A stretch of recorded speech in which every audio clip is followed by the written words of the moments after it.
Здравствуйте, меня зовут Попова Александра Макаровна. Работаю начальником отряда группы воспитательной работы с осужденными в Федеральном казенном учреждении колонии поселения Управления Федеральной службы исполнения наказаний России по Республике Саха-Якутия. С детства я почему-то мечтала носить погоны, и вот работая в этой системе более 20 лет, не было ни одного дня, чтобы я об этом пожалела.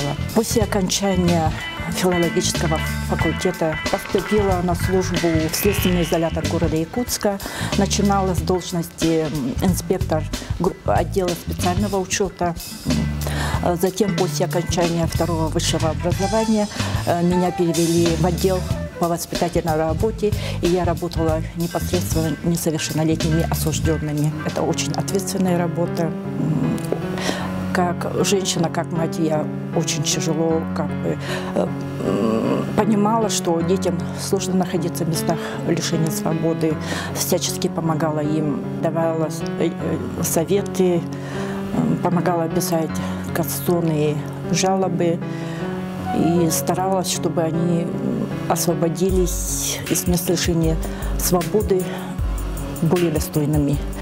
С 2009 года я работаю начальником отряда группы воспитательной работы в колонии поселения.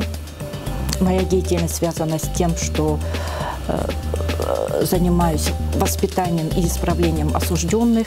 Я участвую в суде при рассмотрении ходатайства на условно-досрочное освобождение, на изменение вида режима исправительного учреждения, в установление административного надзора. В колонии поселения отбывают наказание осужденные, впервые совершившие преступления, за преступления небольшой и средней тяжести. В основном это преступления кража, совершение дорожно-транспортных происшествий, неуплата алиментов.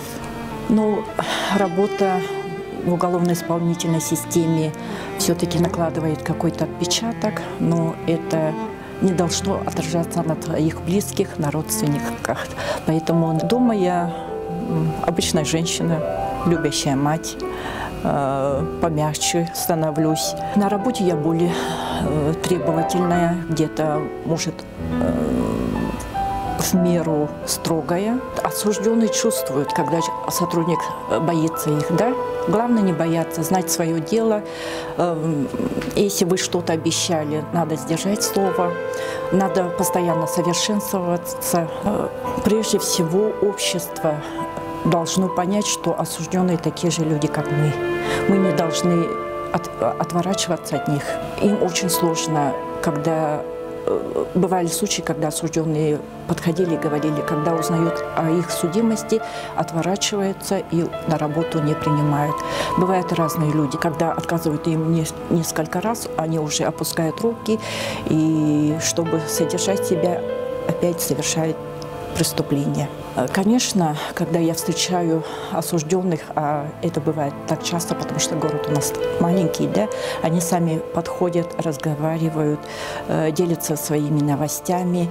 И когда я слышу, что у человека в жизни получается, создал семью, работает, достиг каких-то результатов, конечно, как человек я радуюсь за него.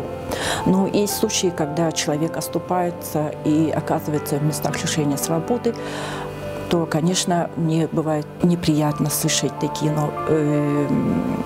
новости, потому что, отбывая наказание, он как бы показывает себя с положительной стороны, и администрация ходатайствует на его условно-досрочное освобождение, а в деле получается так, что человек опять оступается и поступает в места лишения свободы. Я часто повторяю слова, что человеку дается жизнь один раз, и он должен прожить жизнь достойно, чтобы не было потом стыдно за себя и стыдно детям за родителя. Очень приятно тогда, когда вот виден твой результат работы, когда человек достигает каких-то вершин и начинает жизнь с чистого листа. Я благодарна тому, что осужденные даже после освобождения обращаются за советом, помощью, делятся своими радостями, горестями.